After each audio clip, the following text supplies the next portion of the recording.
invite. Oh, thank you for having me. I really appreciate it. It's my pleasure. So, Kristen, let's start with tell me a little bit more about you. I'm currently a realtor. I wasn't always a realtor. I live in upstate New York, and I've had, I don't know, six or seven different professions. I was a nurse. I built homes for 7 years. I was in computers for 16 years, and I have two kids, a wife, and a dog. A full life. Full life. Yeah, I it's love awesome. it. Love it. I love it. And 7 years ago, you decided, like me, to reinvent yourself.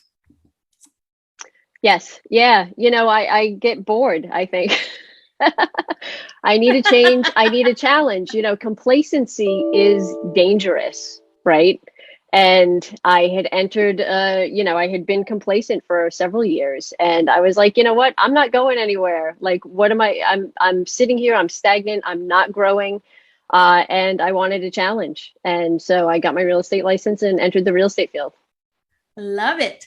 And what was your why? Why did you choose realtor? Yeah, no, that's a great question. At the time, I was trying to sell my house. It wasn't going so well. The realtor that we had hired was a friend, and we were late to market and we were overpriced. And I was like, it can't be this hard. So I went to get my license, but as part of that process, I remembered that when I was young, I wanted to be in real estate. I remembered that right around the age of 6 or 7, my dad had investment properties, and I would tag along with him to go get, to collect his rent checks and to do some repairs and to, show the property to prospective tenants. And I really enjoyed that. And I understood at that time that, he was leveraging real estate to have additional passive income. As I was getting my license, I remembered that, this is something I wanted to do, 30 years ago. So let's do it now. Love it. Love it.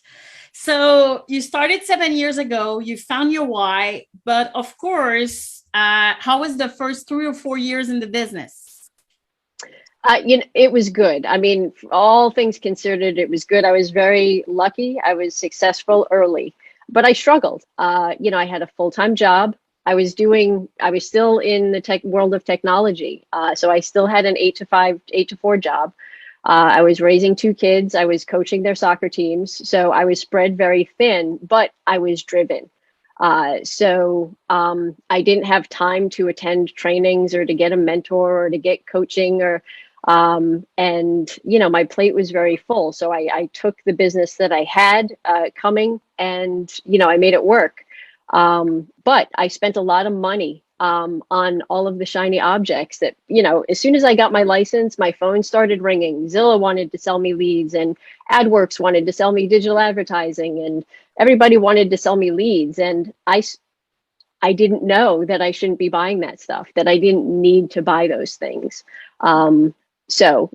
Lucky for me, I had an income in addition to my real estate commission. So I spent some extra money to find the magic pill, right? The easy button. And I'll tell you, none of it works. Love It's that. just a waste Yeah. of money. All they want is your money. Yeah. You have to build. You have to Yeah. build business, build connection. Yeah. Like there's no But way. Oh, so yeah, no, absolutely. So, but I was, that being said, I was still closing 20 deals a year as a part-time agent. Somebody told me early on, oh, part-time, you'll never make it. And I was like, I'll prove you wrong. Because I know I will. I had the confidence and the personality that I could make it work. So that's what I did. But it wasn't easy. I love that. And looking back, is there anything that you would have done differently? I would not Except the spend my leads? money. I would not spend my money on the leads or anything else. I believe in, one of the reasons I got into real estate was to create a financially secure future for myself and my family, to have additional income that I could enjoy life instead of working paycheck to paycheck. And, you know, with that, to make that happen, you need to make a profit. Well, I was spending all of my profit on all of these lead generation things. So aside from spending all my money, I would get a coach, a real estate coach or a business coach earlier than I did. I believe it's very important. This isn't a new field, and there are many people out there that know how to do it better than I. But I was treating it kind of as a hobby at first, and I didn't think I needed coaching. So when I first signed up for coaching, I spent probably my first 2 years unlearning all of my bad habits. Interesting. Yeah. Interesting. So you could create those new habits right away at the beginning and have a fast start instead Absolutely. of trying to figure out by yourself. Absolutely. When you started, how did you prospect to build your book of business? Because not only as a realtor, but everybody who's in sales, everybody who's a financial advisor, insurance agent, realtor, any sales, they are all doing the same kind of business. They have to build a book of business. They have to serve clients. So how did you start and how did you prospect? No, that's a great question. And some people's ears would bleed at that word prospect because they don't like to do it. But, I realized early on that, it's a relationship business, and it's important to have relationships, to nurture those relationships, and then to add and build the relationships. So I already had a database of people that already knew, loved, and trusted me. And I believe that that's, my first 4 years, I think that that's where the majority of my business came from. Was people that I was working with, had worked with, that knew me, or new parents that I was meeting on the soccer field. So, it was really just a matter of staying in touch with them and responding. This device right here, my phone, is the most important part of my business. When it rings, I pick it up and I answer it. And that in and of itself generates a tremendous amount of business. And when we did the pre-interview, you told me that you had how many people in your phone and friends and LinkedIn to say, how do I start a business? Yeah, I think in my phone alone, I have like 5,000 contacts. So, and then add social media, because I have, I've had other businesses before, and I've had, I guess I hoard contacts. Everybody I meet, I get their phone number. So I had a lot of contacts in my phone. And how do you get over the fear of the first time approaching your friends, your family, when they know that you don't have experience in this field? No, that's a great question. Fear is, it's an amazing emotion. It will stop us from being our best self. And really, I've always just kind of had the approach, I feel it, but I do it anyway. And that's not easy for everybody. So I think when I feel fear that's paralyzing, I think of what's on the other side of that fear, right? Where am I going, and what is this fear stopping me from accomplishing? I know that I'll feel better on the other side of that fear. And I know that those specifically in real estate, when I'm reaching out to somebody, it's not for me, it's for them. And that's hard to remember because it's constantly, a friend of mine calls, our inner cynic, Mick. Mick is always talking in our ear, telling us not to do things for various reasons. And, I just need to remember that it's not about me. And, we're not meant to work with everybody, right? So there are people in my database and in my phone and that I have relationships with that I'll probably never sell their real estate or help them buy something. But I don't need to work with everybody. I just need to work with those that are that need my help and are willing to help with, accept my help. That's really good.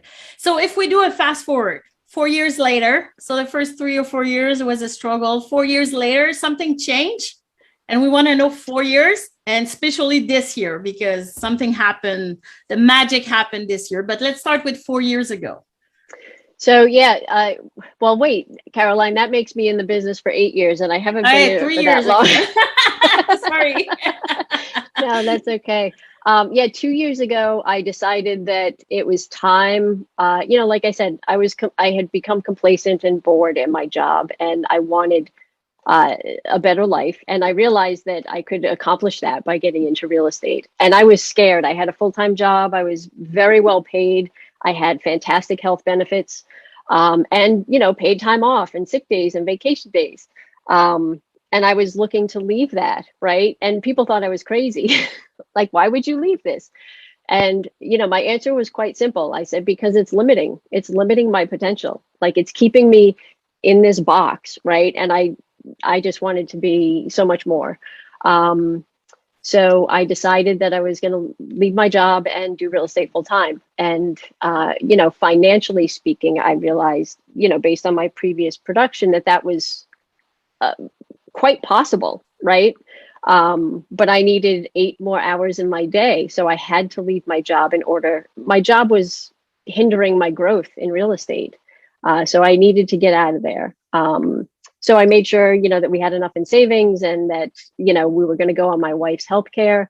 And so I jumped ship, actually. I jumped ship January of 2020, just before the pandemic. I left my job and went into real estate full time. Wow. And so let's talk about 2020, because we'll talk about 2021. Like, you had an amazing growth that I don't know a lot of people who had this kind of growth. So 2020, COVID happened. We all know what happened. How did you shift? How did you shift your business to really grow? And you had a good year last year. I had a great year last year. Yeah, they keep getting better, so I can't wait to see where I go. But last year was great, and it was in the middle of a pandemic, right? So, in New York, we were locked up, shut down tight. I couldn't leave my house to show houses, even if it was vacant. We were going to be fined, I forget, a couple of $1,000s if we were found conducting business outside of our house. So I definitely had to shift gears a little bit. And, I was doing virtual showings and all of the things. But what really changed for me last year was I was feeling guilty that I was spending so much time working in my business, showing houses, going on listing appointments, every waking hour that I wasn't, eating dinner with the family or, coaching soccer or, going to a concert was spent doing real estate. To the point where I hired a landscaper. We had a house cleaner because it wasn't dollar productive activities for me to be doing. So I happily paid somebody to do those things. But I was feeling guilty that I felt like, and they never expressed this to me, but I felt like my family thought I was being selfish by spending so much time working with my clients. That, I brought this to a group that I'm in, and I was told to involve them in the process. That's what sit everybody did in 2021 to get that's what I did. An amazing year that you have. So those who doesn't know Kristen, she's on her way to have a $20 million production year. I don't know if you know, but that's a lot of houses that you have to sell.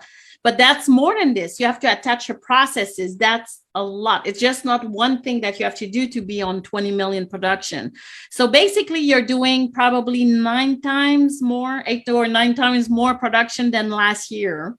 Yeah. So yeah, you adapt during COVID. So 2021, you jump and you make your family involved in your business.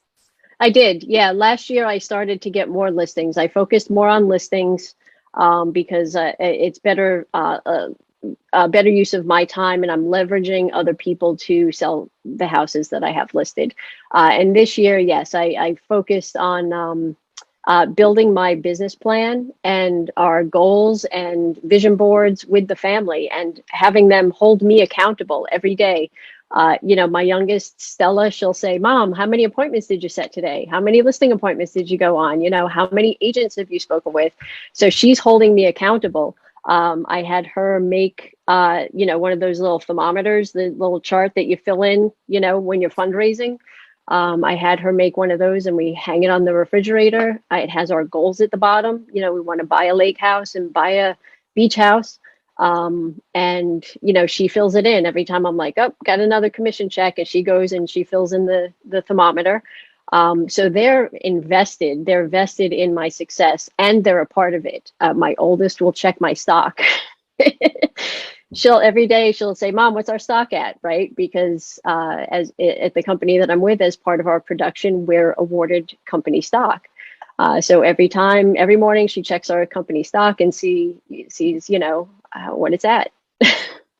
So definitely involving the business, involving the family in the business, it just launched me. It made my business take off like a rocket, because I felt like I had the support, and I always had their support, but now I was sure that I had their support, and they believed, in where we were headed. It wasn't just me believing in where we were going.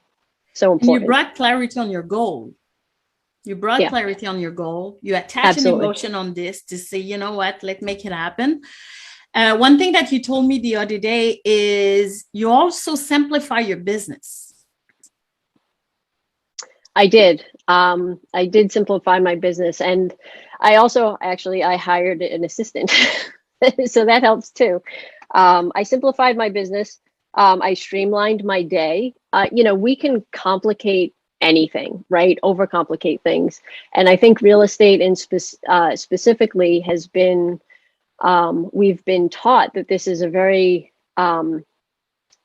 challenging business and almost impossible to be successful, right? I think most people would agree that, everybody knows a handful of realtors that weren't successful last year. But we've been taught that it's a hard business to be in. And it is, if you treat it like a hobby. If you treat it like a business and you have a daily schedule that you follow, and you have follow through, and you do, some of it's repetitive. You do some of the same things every single day, because when we're building our business, it's, especially in real estate sales, you're building your pipeline, filling your pipeline. And I don't see the success from today's efforts until 30, 60, 90 days. So it's important that I'm consistent, because if I stop doing what I'm supposed to do today, making phone calls is really the bulk of my work. But if I stop making those phone calls today, I'm not going to notice it for the next 30 days. But in 2 months or 3 months, my bank account will definitely notice that I wasn't making phone calls. And what you're sharing, this is the same for everybody. As business owner, somebody in sales, an insurance agent, a realtors, everybody has the same game. Absolutely. How do you deal when people are telling you no when you're doing calls? Next, I find next, it's not personal. So you have to get over, again, it's not about me, right? They're not ready. They're not interested. They have some barrier in their way. They weren't open-minded. Whatever it wasn't about me. It was about them and their situation. And, it takes some time to recognize that, to be able to understand it, and then to be able to just move past it. And I believe that, for most people, it's not no, it's just not now. So, whatever. And it doesn't always have to be with me, right? It could be, that they say yes to the next person. But, realizing that it's not about me, it's about them, and just moving on to the next one. Because my goal is to, set an appointment a day. And if I'm harping on the no, I'm not going to get to that yes. So it's just clearing the path to the yes. So this is part of your routine, that your daily routine to win your day, you have to schedule one appointment a day. Mm-hmm. Yeah. And I have daily standards, right? So I work out every day. I eat well, I exercise, and I make phone calls. And the goal for every day is to set an appointment. So once I set my appointment, I'm done. Yeah, that was my next question. So what do you do if sometimes it takes 10 minutes, sometimes it takes 4 hours? Yeah. How do you reward yourself? Actually, I don't know that I do. I have thought about how I'm going to reward myself. But if it takes 10 minutes, which some days it does, right? Some days it takes one phone call and I've set one appointment, and technically I could be done. But I choose to ride that wave and go set more. I'm like, wait, this is momentum, right? And, I'm on a roll. So let's just keep making the phone calls and see how many appointments I can set. on the days where it takes longer, and you know, don't get me wrong, there are days that I haven't set an appointment and it's whatever time to go do something else, and I do it. But I am consistent enough with it that I don't hold it against myself. I don't fire myself for it. I maybe try to set 2 the next day. That's good. Yes, that's really good. And how the mindset is important to win the game. The mindset is everything. It really is. You know, I'm my own worst enemy, and I think that that's probably true for everybody. You know, I don't know anybody that's, you know, more critical of me than myself. And you can get tangled up in that, right? You can drown in that mess. So I stay as far away from it as possible. You know, I work every day at my mindset. Because it doesn't come naturally to me, and I don't know that it really comes naturally to anybody. But I consciously choose my words carefully. I try to keep them on the positive as opposed to the negative. Every day is Friday to me, so I always have a happy mindset. Every day I wake up, even if it's Monday, it's happy Friday. To the point where my daughter. Can you explain this to everybody who don't know what is this sentence? Every day is Friday. Where is this coming from? Yeah, no, you know, I realized that everybody was always happy on Friday, right? That was what we worked for. We worked for Friday so that we could get to the weekend. And this was at my previous job. So, you know, all week long, everybody was humdrum and just kind of pushing through to Friday. And I was like, well, what if every day was Friday, right? Why not? It's all a mindset.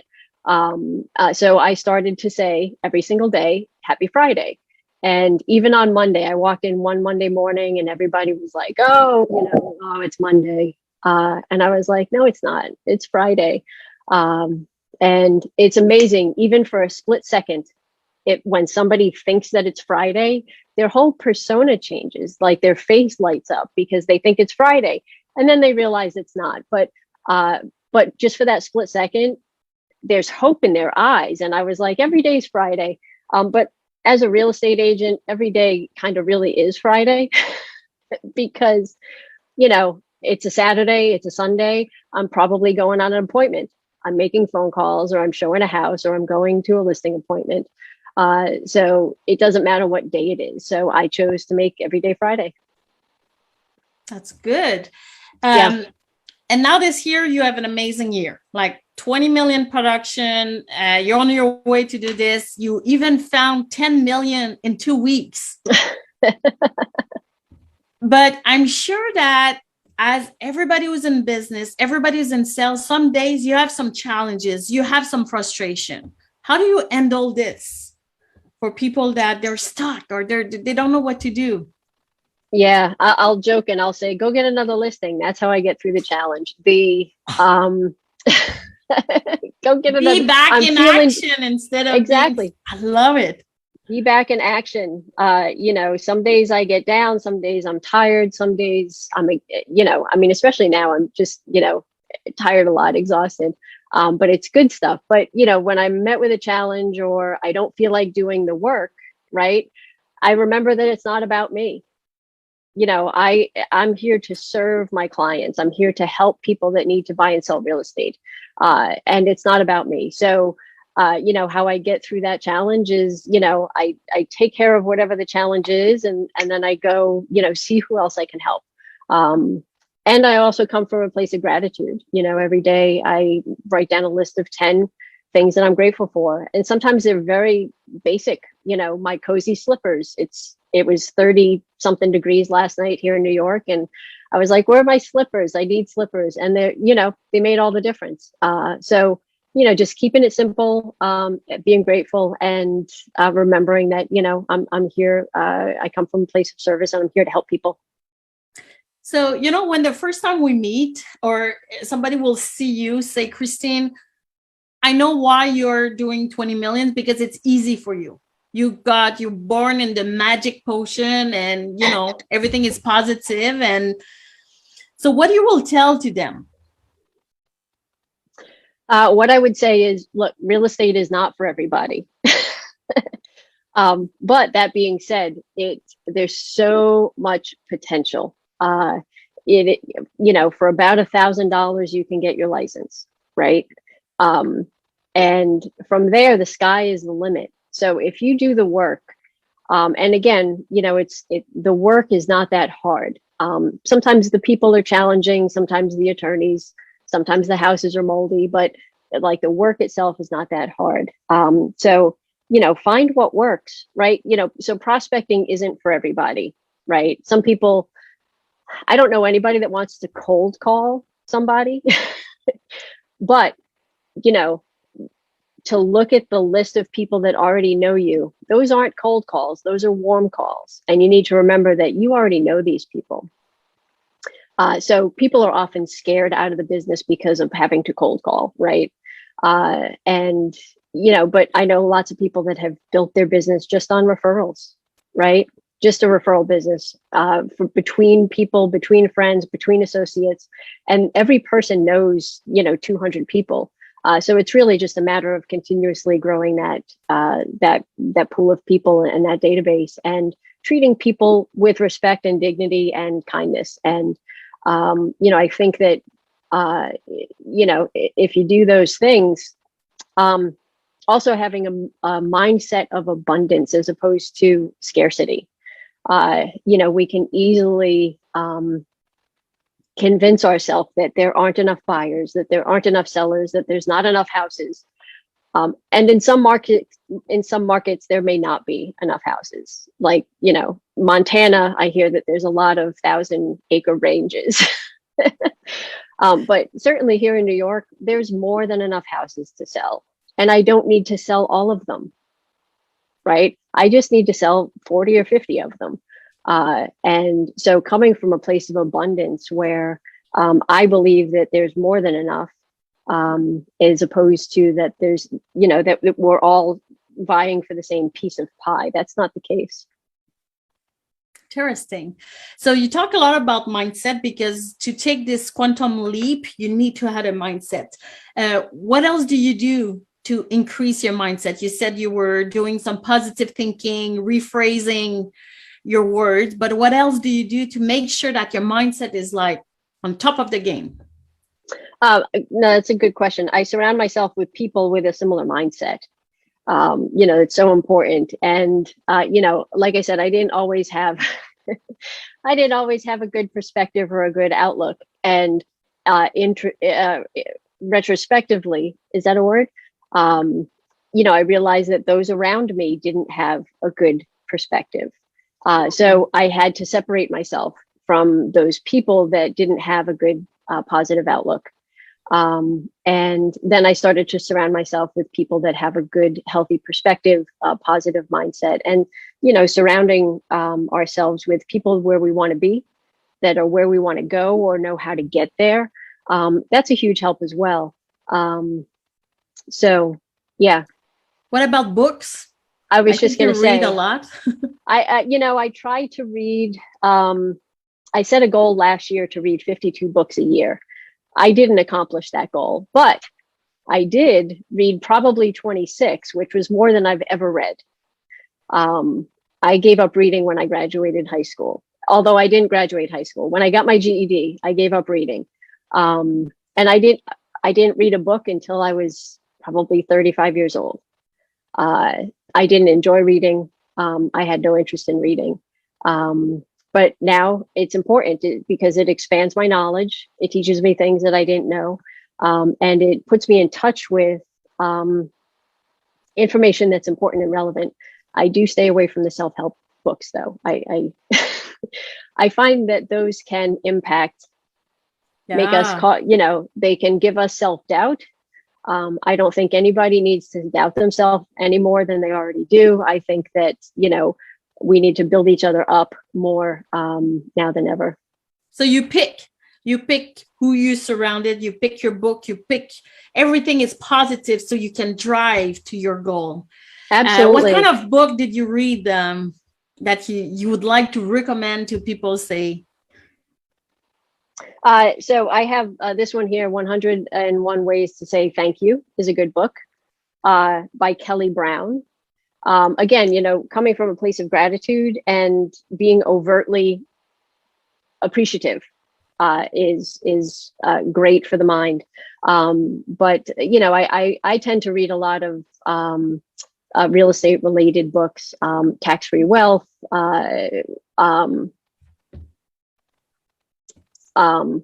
building an empire, and some of them I'll read over and over and over again. Lean Startup. What else? Fanatical Prospecting. Yeah, that's a good one. I also listen to podcasts, but I don't watch the news. I lead, basically a media-free life. I don't watch the news. I don't listen to the gibberish and the chatter and all the garbage that's out there. I choose very carefully what I listen to, who I follow, what I watch. And so, but I do listen to podcasts because I can pick who I'm listening to and the message that they're delivering. And if I don't like them, I could just turn them off. Love that. Yeah, no, it's very important. And again, I choose those podcasts by what they're talking about. Some of them How I Built This with Guy, whatever his name is. He's fantastic. But it's more information, and those are really stories of businesses, how businesses were built, the challenges that they faced. And I believe that we can always learn from each other. So I like podcasts, and I work out to music and sometimes podcasts, but and I love listening to you because it looks like success is so simple. It looks like it's easy, but I know it's not always easy. It's what you're doing consistently. It's what you're doing, what you're building, working towards your goal. You have to work.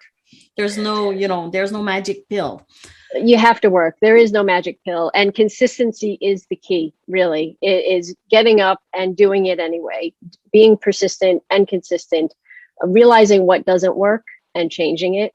So there's also constant being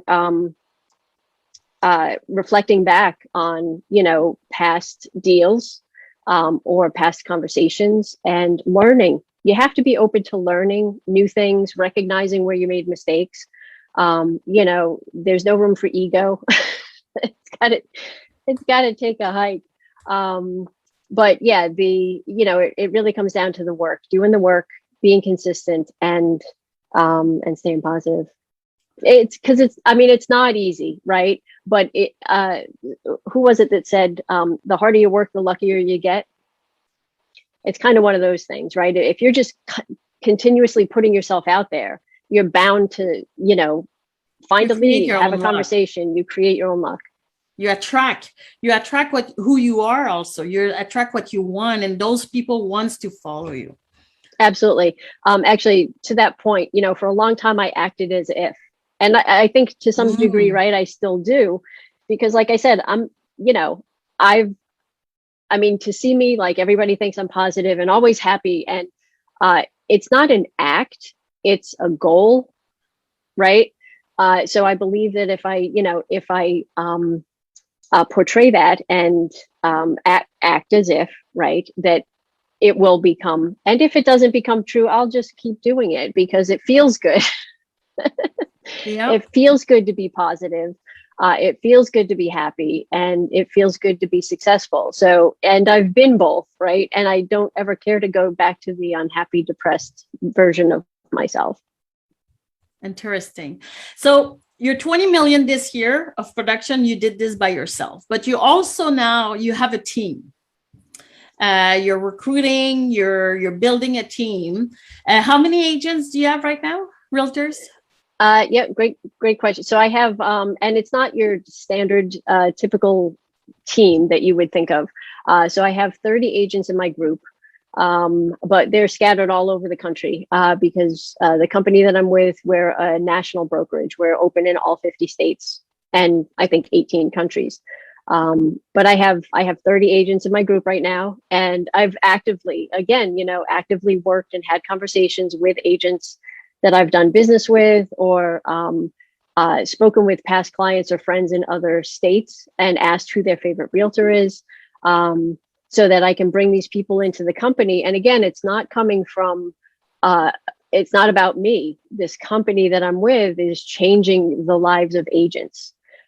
with opportunities that agents never had before. And I want to share that. So yeah, because you have stocks compares to other company, you have benefits, you have other things that your company is offering compares to. Yeah. And, it's a life-changing opportunity. And that was actually back to the question about, what changed. One of the things that changed for me 2 years ago was that I joined this company. I had previously been with a franchise and, I wasn't making a lot of money out of each commission check. And I wasn't getting a lot of training. I didn't have a mentor. I didn't have all the tools that I needed. And when I saw this opportunity, it was a much better opportunity. It was a no-brainer. I was like, I'm there. Get me out of here. And having access to training tools, mentors, and just 67,000 agents at this point, but having access to the leaders and the top talent and the top producers across the country at the snap of a finger has definitely changed the trajectory of my business as well, because it gave me what I needed to be successful. It wasn't, there was nothing holding me back. If I wasn't going to be successful here, I wasn't going to be successful anywhere. So now that you're successful, how do you transfer this? How do you transfer your energy, your success, your mindset to your team? I wish I could do it through osmosis, but I can't. I've never felt like I was a leader, so I struggle with that. So I just recently started to reach out on an individual basis to everybody in my team and see where they're struggling, see what their challenges are and how I can help them be successful. I do share, when I find something good, I share it. So, coaching, podcasts, books. If I find a great article, I'll share it with my group because I want them to outpace me. I want them to outperform me and do better than I do. But there's no real easy way to transfer that. They need to want it. They need to be willing to do the work. It's that old adage, right? You can lead a horse to water, but you can't make them drink. Yeah. I can help an agent get a license, but I can't really sell for them. But I do whatever I can to help support them, and help them plug into all of the resources that we have available. And then the rest, is on them. But I try to give them everything that they need to be successful and to have a successful business. Yeah, succeed. So now that 2021 is almost over, believe it or not. I can't believe it. So especially that you put 10 million in the pipeline the last 3 weeks. So and I put another 500,000, 800,000 this past weekend. You're unbelievable. You will even overachieve. Oh, that's amazing. So what will be your goal for 2022? That's another great question. Interestingly enough, I recast my goals for this year last month because I had exceeded my goals for this year. So rather than take a break, I revamped my goals for the remainder of this year and have recast them. So, but my goals for next year are, to maintain my production. I don't know, I don't need to sell more houses next year. I think where I'm at is a very healthy, I won't even say balance because that's almost impossible, but it's a very healthy place for me to be financially, mentally, with the family, with my time. So to maintain my production and to grow my team, my goal is to be at 100 by the end of this year. I better get busy. But I have. So you said you were at 30, you want to be at 100 agents, realtors by the end of December. Yes, so I want to be at 100. I got 6 weeks, but I have at 10 or 15 in onboarding or on the outskirts. And I've had a couple of conversations with entire brokerages that are, considering joining me at the company.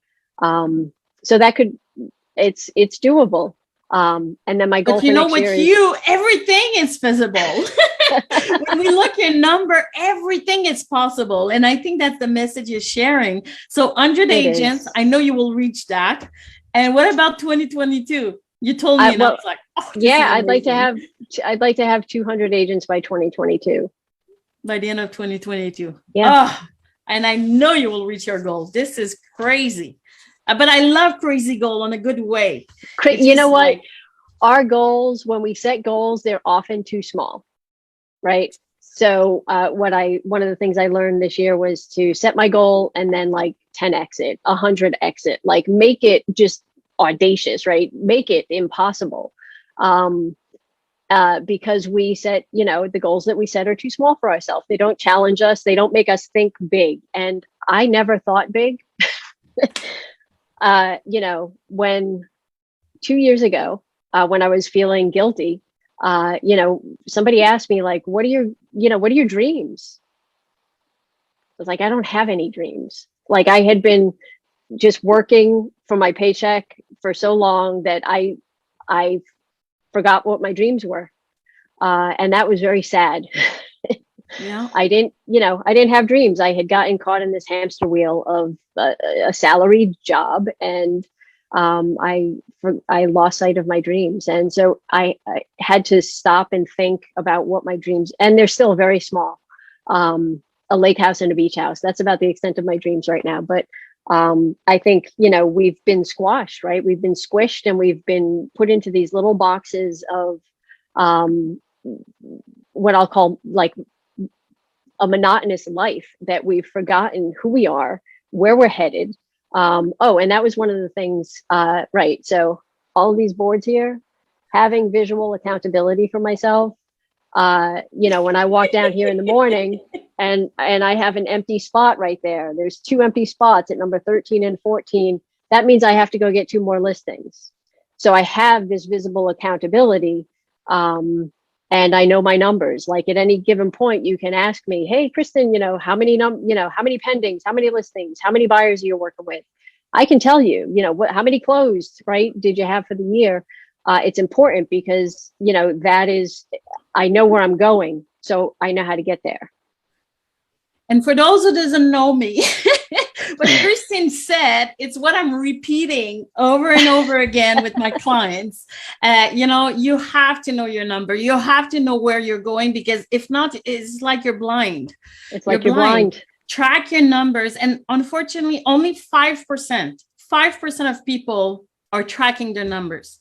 And when you do the match of how many people fell, 92% of people failed their goal. So there's a correlation with this. Keep track of your number, know where you want to go. And then Absolutely. Align your action with this. Align your thinking, your feeling, your action to win. And Absolutely. Have an opportunity list in front of you. See everything so you can start to attract this. Otherwise, we forget. Our mind will forget everything. Yep, absolutely.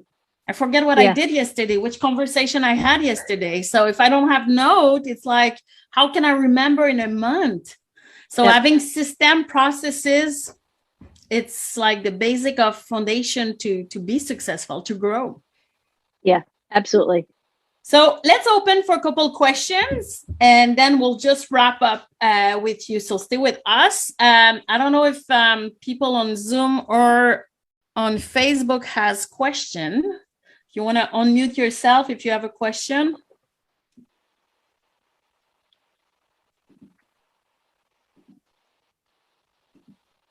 So who's the next person? Will have 20 million of production. Can I chime in really quickly? Go ahead. So, hi, Kristen. Hey, Daryl. So I got to say this, like, I'm very impressed with a lot of what you said. I'm very impressed with you reading. I think you said 52 books in a year. Was that the number 52? Did I hear that right?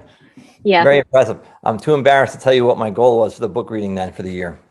So, but I will say, I relate a lot to what you said this past 50 minutes. And it's really good to hear this stuff, because there was a point in time where, we're business owners, we work.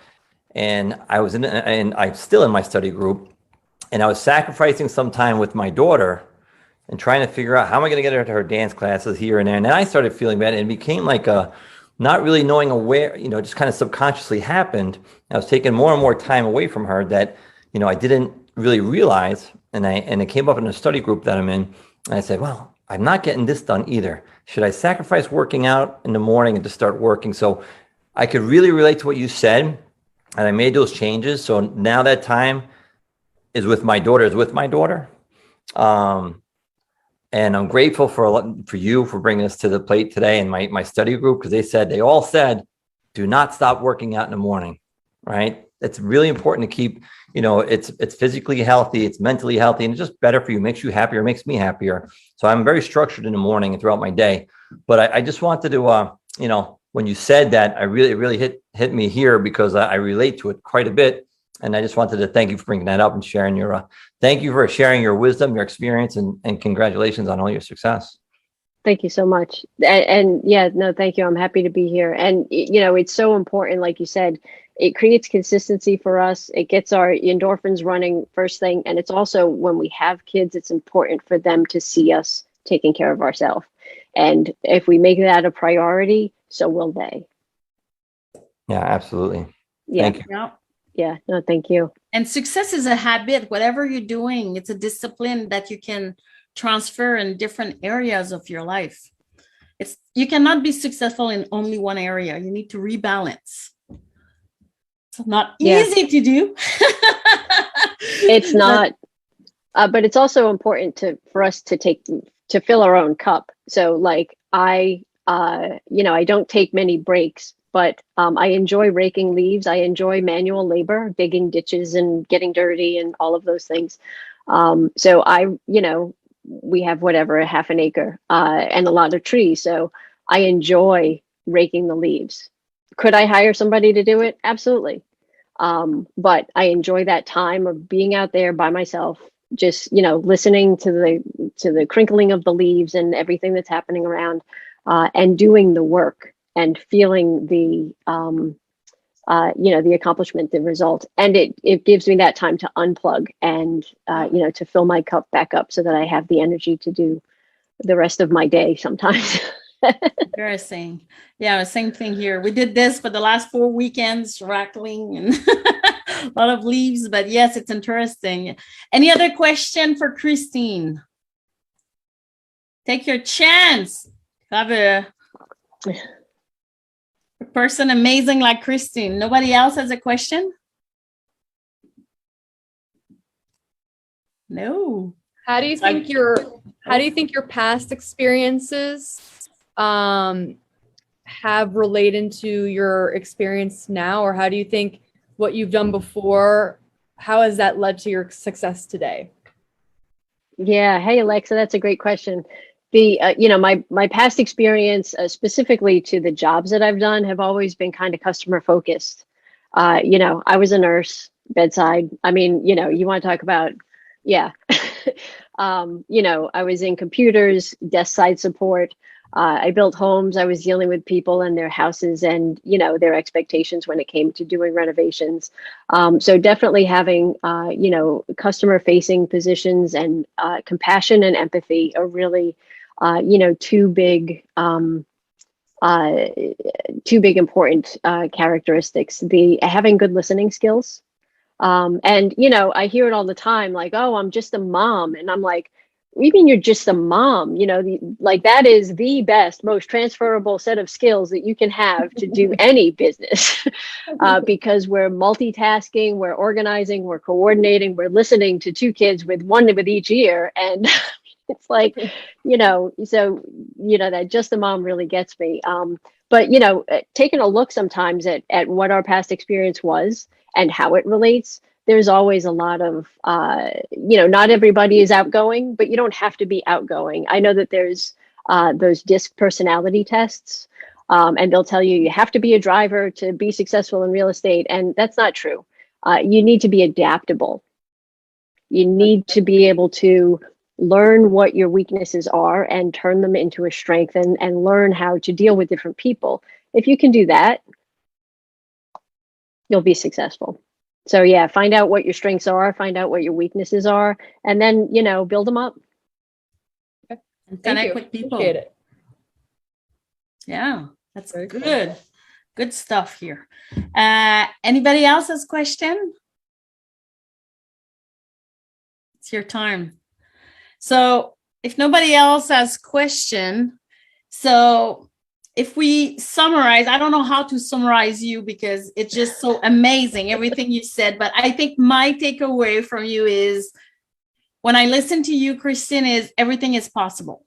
You're the proof of this. You know, you have to do the hard work, but it pay off. Having a dream, having a goal, and know where you're going, having this, you said the vision board, the strategy, streamline your processes, your business, having a daily schedule, the discipline of doing what you have to do, which in your case is your calls, and having like, no matter what, I will schedule, in your case, 1 appointment a day. No matter what, I know what are my metrics to be successful. I get my family involved, having the right mindset. So I don't know, it's a lot to summarize, but it's so good. It's so good. You're just an amazing person. And I'm so glad our paths cross each other. Last question for you. If people want to reach you, if they want to be your client or if they want to work with you or be in your team, where can they reach out to you? Oh, great question. They can text me at on my cell phone number, 914-474-4625. Okay. We'll put this on Facebook group, and when we'll attach the recording so people can have it. So that's a great thing. Oh, that's awesome. Thank you. Any comments before we end up? This was fantastic. Thank you so much. Thank you, Facebook, for putting us together, right? And I really appreciate the opportunity to share because it's important, right? I mean, things seem so much bigger than they need to be. And, you know, when we communicate and share our experiences, things seem so much more attainable. Yes. Yeah. So thank you to be an inspiration. Everybody who's listening, I know we have a lot of people on LinkedIn, Facebook right now. We had over 600 people that they requested to be here today. So if you're listening, I hope you were inspiring by Christine, and know that you can be the next one. You can do this. Everything is possible. And if you need a coach, I can be one for you. I can help a lot of clients too. And everything is possible. So just run after this, and we will see you next month. We will announce probably tomorrow who will be the next guest. We'll have somebody amazing again. So thank you so much, Christine. Bye, everybody. Thank you for being here, and have an amazing rest of the day. Thank you. Bye-bye, everyone. Thank you. Bye-bye.